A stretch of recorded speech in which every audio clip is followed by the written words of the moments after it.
Hello and Assalamualaikum. We are from Group 3 and we will present Chapter 3, Solve of Electricity. My name is Nurnas Atia binti Zainuddin and my metri number is 26947C. Source of electricity are biomass, wind, solar, coal, nuclear, natural gas and hydroelectric. Basic sources of electric are chemical action, which is battery, light, which is solar, heat, which is nuclear, coal and natural gas, pressure, which is hydro and wind, and lastly, magnetism, which is dynamo. Next, we move to battery history. We will see experiment by Luigi Galvani and Alessandro Volta. During one of their experiments, Galvani had an exposed dissected frog present on the lab bench. One of the research assistants had accidentally touched the exposed sciatic nerve of the frog with a metal scalpel that had picked up a few charged particles from the machine. Suddenly, the frog kicked out its leg, and all of the scientists marveled at this observation. From this, Galvani later coined the term animal electricity. To describe what happened during his unexpected discovery, he had believed that the animal tissue had its own innate force that contributed to the muscle contraction. Galvani had also thought that this type of electricity that he observed was entirely new in its own form. He considered the other two forms to be from nature, being lightning, and the other one from friction. As seen in the figure, this explains Galvani's understanding of how the muscle contraction works.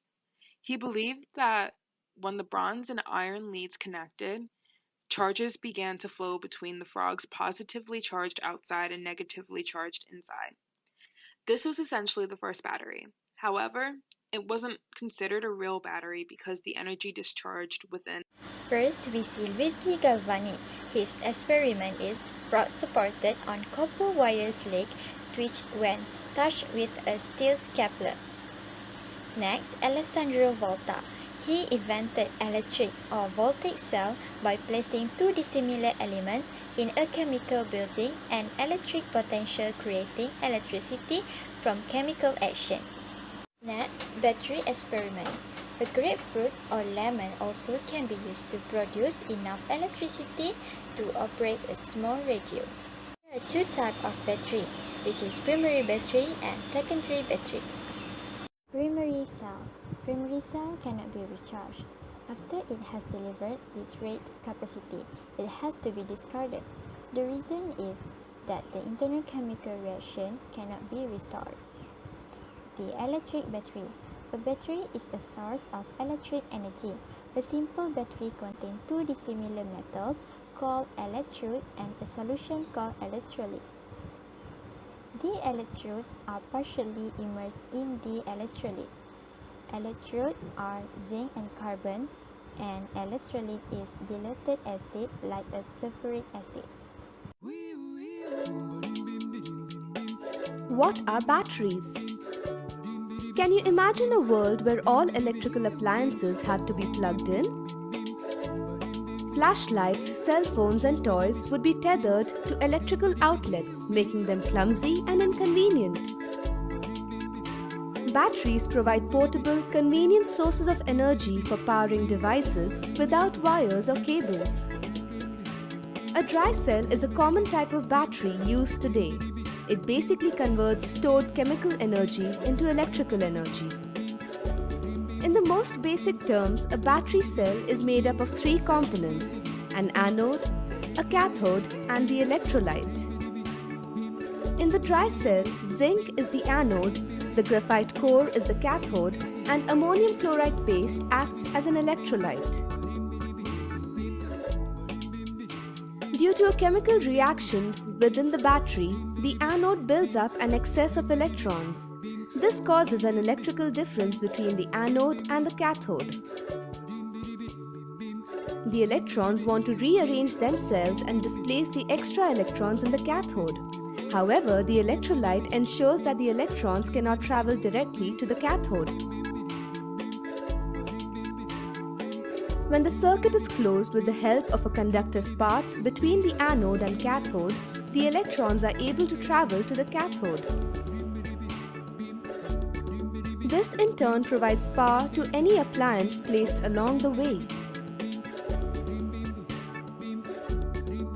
Over time, this electrochemical process alters the chemical makeup in the anode and cathode, and eventually they stop providing electrons.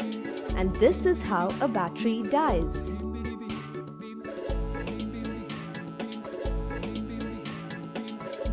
Batteries provide us with a mobile source of power that makes many modern conveniences possible.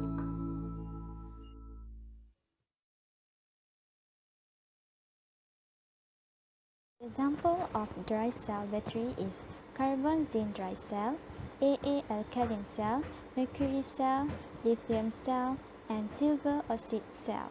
Did you know that the most commonly used batteries are the AA and AAA batteries? And did you know that there are two main types of batteries? The alkaline battery and the zinc carbon battery. Although these two battery types look the same from the outside, they are completely different on the inside. The zinc carbon battery uses old and dated technology. The battery consists of a zinc can, a separator, manganese dioxide, and a carbon rod. The alkaline battery is newer and more advanced technology. This battery consists of a nickel-plated steel can, manganese dioxide, a separator, zinc particles, and a brass pin current collector. The internal makeup of the batteries means one performs better than the other. The alkaline battery is better because it lasts longer, it packs more energy, and can be stored for longer. By choosing the right technology and by choosing high-quality batteries with better performance, we use our battery-operated devices for longer, use less batteries, which prevents unnecessary waste ending up in a landfill, and can help keep our environment safe. Mercury cell. Mercury cell available in flat, round cylinder, and miniature. It normally has zinc anode, mercury compound cathode, and potassium or sodium hydroxide electrolyte. It's costly to make. It creates 5 times more current than other dry cells. It maintains terminal voltage longer. Its uses is field instrument and portable communication. Next, lithium cell. Lithium cell is high output voltage, long shelf life, low weight, and small volume. It's 10 times more energy when compared to carbon zinc cell. Its output is approximately 3 volume. Last one is silver oxide cell.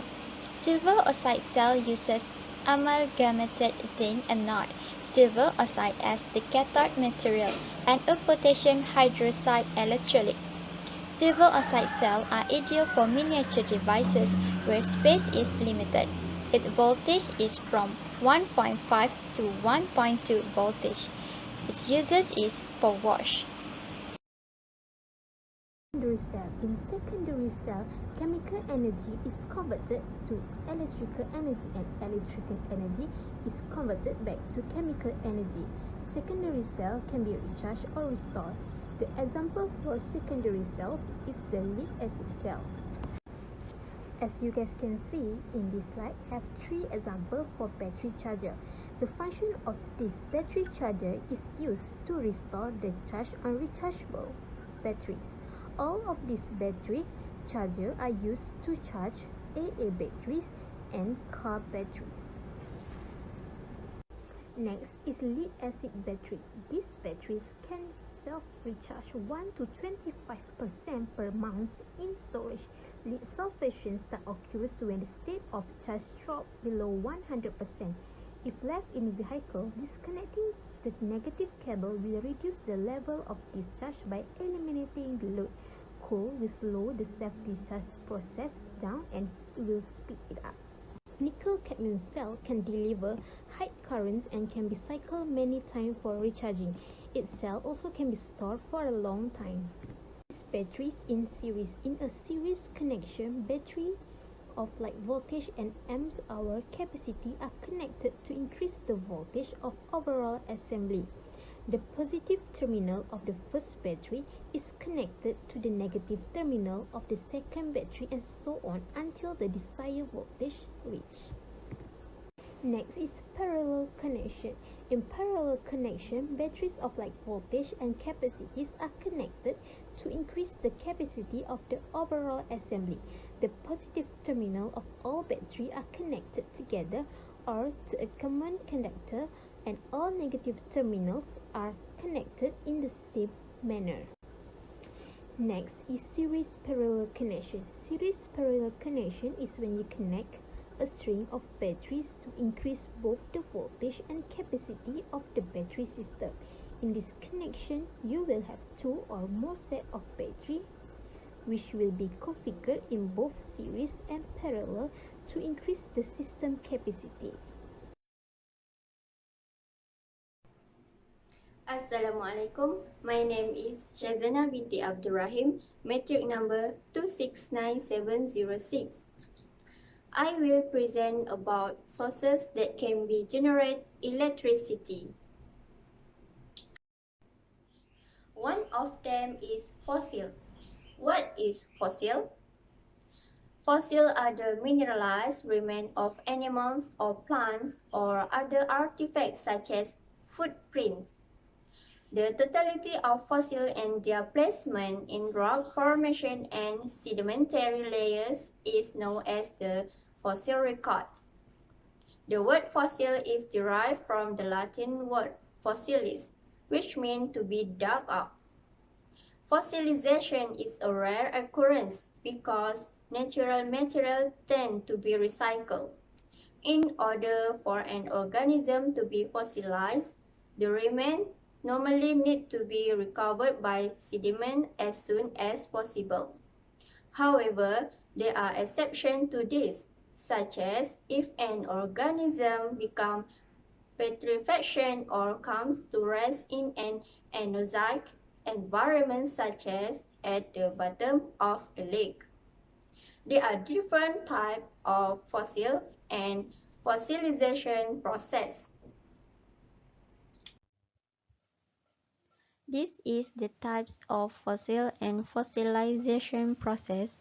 For a fossil, there are 6 main types, which is petrified fossil, mold, cast, carbon films, trace, and preserved remains. 4 types of fossilization. They have permineralization, mold, replacement, recrystallization, carbonization, desiccation, and amber. Next, this is the advantages and disadvantages fossil fuel. The fossil fuels have been used for centuries to generate power, but there are many disadvantages than advantages. For advantages, the large amounts of electricity can be generated in one place using coal fairly cheaply. Next, transporting oil and gas to the power stations is easy. The power stations that make use of fossil fuel can be constructed in almost any location. For disadvantages, basically, the main drawback of fossil fuels is pollution. Burning any fossil fuels produces carbon dioxide, which contributes to greenhouse effect. It also can produce sulfur dioxide, a gas that contributes to acid rain. The mining coal can be difficult and dangerous. Street mining destroys large areas of the landscapes. The coal-fired power stations need high amounts of fuel, which means trains loads of coal almost constantly.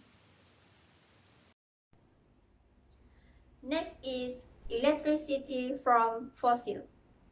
Electricity is produced at a fossil plant by the process of heating water in a boiler to produce steam. The steam, under tremendous pressure, flows into a turbine which spins a generator to produce electricity.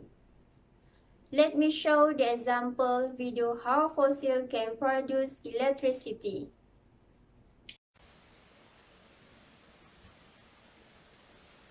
Welcome to Mechanismalar.com's educational video series. Half of the world's electricity is generated by coal power plants, and there are close to 3,000 large coal power plants around the world. In this video, we're going to show you how these controversial yet indispensable power plants work. The idea behind the power plant in this video is to show you how to convert energy stored in the coal to electricity. To increase burning efficiency, a powdered coal and air mixture enters the furnace. During the burning process, the chemical energy stored in the coal is released as heat to create high temperatures inside the furnace. This heat passes to the water inside the coils located in the furnace. The hot water is then forced to move to the boiler where it evaporates and generates high-pressure steam. The high-pressure steam is taken to the steam turbine, and the energy inside the steam is converted to mechanical energy. This mechanical energy is then transferred to the generator, where it will be converted to electricity. The generated electricity is finally transferred to the grid through a transformer and is ready to be consumed by the public. There are two major water cycles in any power plant, whether it is a coal, nuclear, or a gas power plant. The first is the closed-loop power-producing water cycle, which we call the steam cycle. The second is the open-loop cooling water cycle. No thermal power plant can operate without these two cycles. Let's begin by describing the closed-loop power cycle, or the steam cycle, starting from the furnace. First, intense heat inside the furnace heats the water within the coils, which is coming from the condenser. This heated water is forced to the boiler where it evaporates. The pressure inside the boiler can be more than 200 bars. The high-pressure steam obtained in the boiler is sent to the steam turbine, which passes the steam between fixed and rotating sections, converting the energy stored in the steam to mechanical energy. The steam leaves the turbine at close to vacuum pressure, near condensation temperature. This saturated dry steam then enters the condenser, where it is condensed to water by the cold water coming from the river. Finally, the condensed water is pumped to the furnace, where it starts heating the coils inside the furnace to complete its cycle. Here's a question for you to think about that we'll answer in our next video. Why is a very small portion of pressurized steam diverted to the bearing section of the turbine, where the low-pressure steam leaves the turbine? Now let's discuss the second cycle, the open-loop cooling cycle, which starts by pumping cold water from the upstream section of the river into the condenser inside the steel tubes. While saturated steam is condensed to water, the water from the river is heated. The heated water is then dispensed to the downstream section of the river. To protect ecological stability of the river, the temperature rise should be kept to a minimum. In short, dispelled water makes the river or lake warmer than it otherwise would be. This is why some marine animals, such as manatees, spend their winter close to the power plants to protect themselves from the harsh winter temperatures. This concludes the first part of our presentation about coal power plants. The second presentation will describe key facts about the 400 megawatt coal power plant. Thank you for watching our videos and for your continued support. Please don't forget to subscribe if you have not done so already. So, fossil is one of the sources that can produce electricity. That's all from me. Thank you.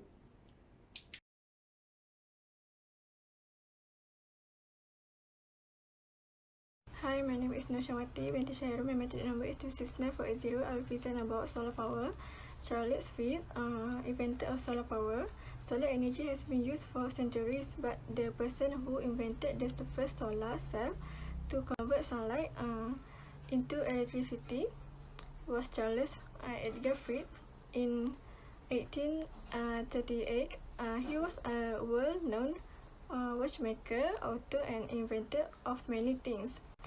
Fritz constructed a selenium solar cell that was similar in some respect to the modern silicon solar cell for today.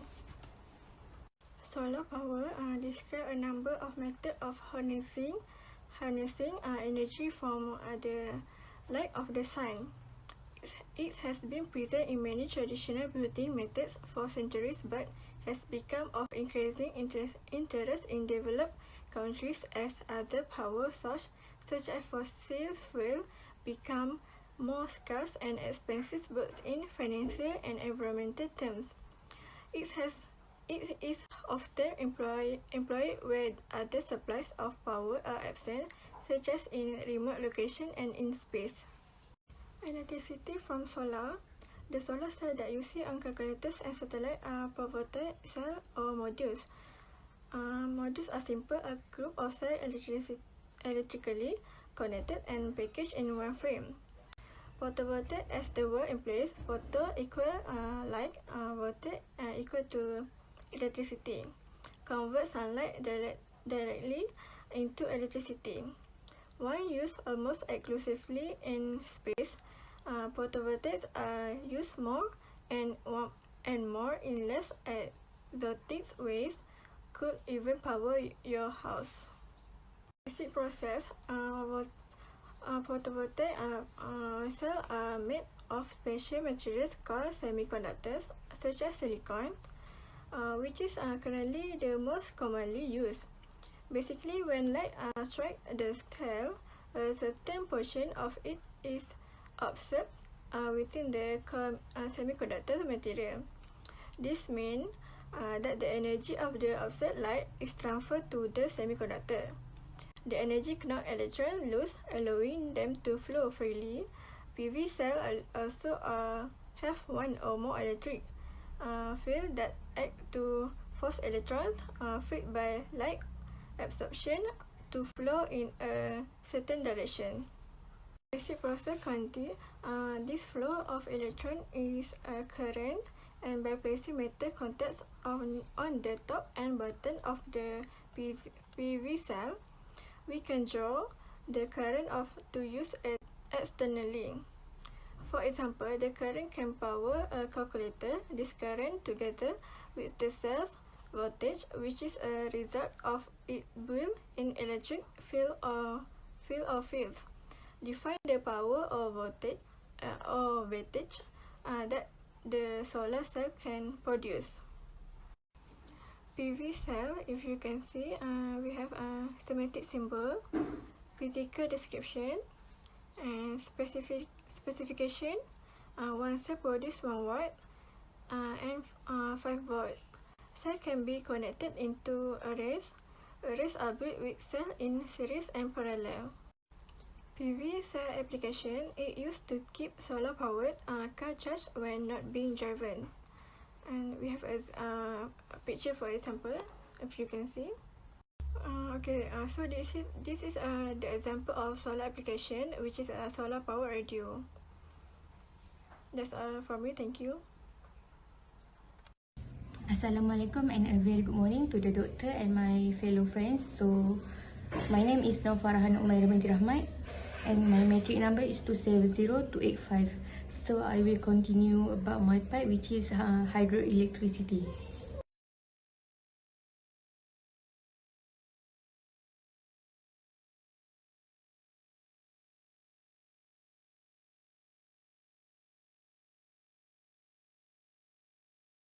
Hydropower or hydroelectricity refers to conversion of energy from the flowing water into electricity.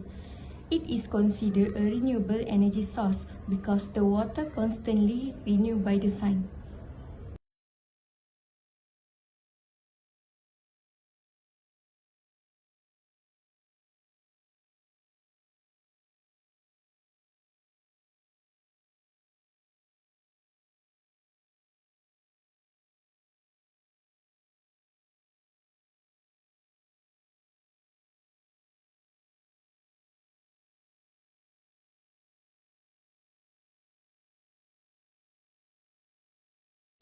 So now I will explain more.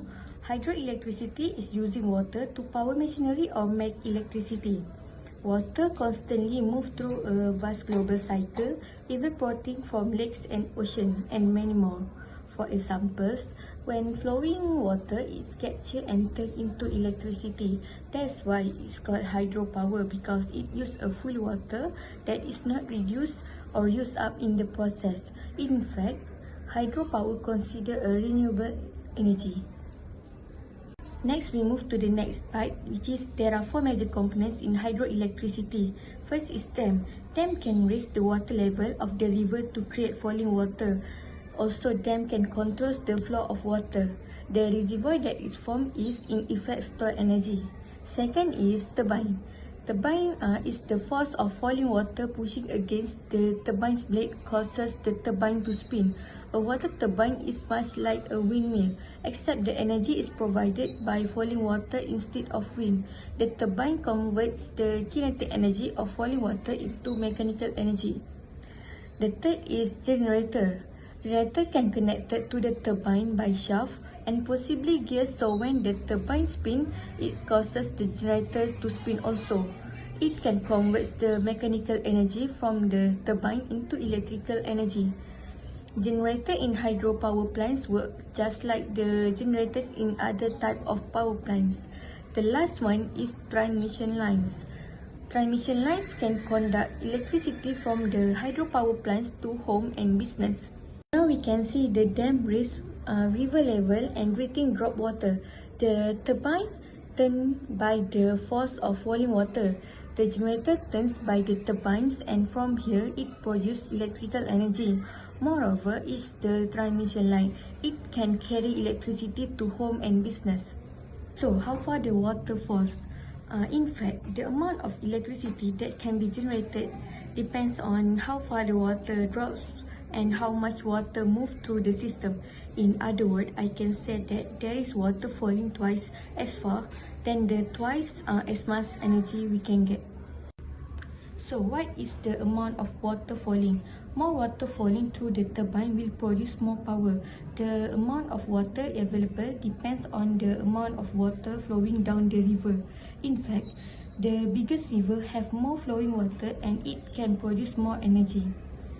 So the last part, I will show you the list of hydropower we can see in Malaysia, which is at Perak, Sarawak and Sabah. In Malaysia, hydropower is important because there are low cost, clearly and technically easier to maintain. Their main limitation are the initial capital cost and the difficulties of obtaining finance and competitive rate. But there can also be issues with low rainfall at certain times of the year and therefore unreliable water flow. So that's all from my group. Thank you.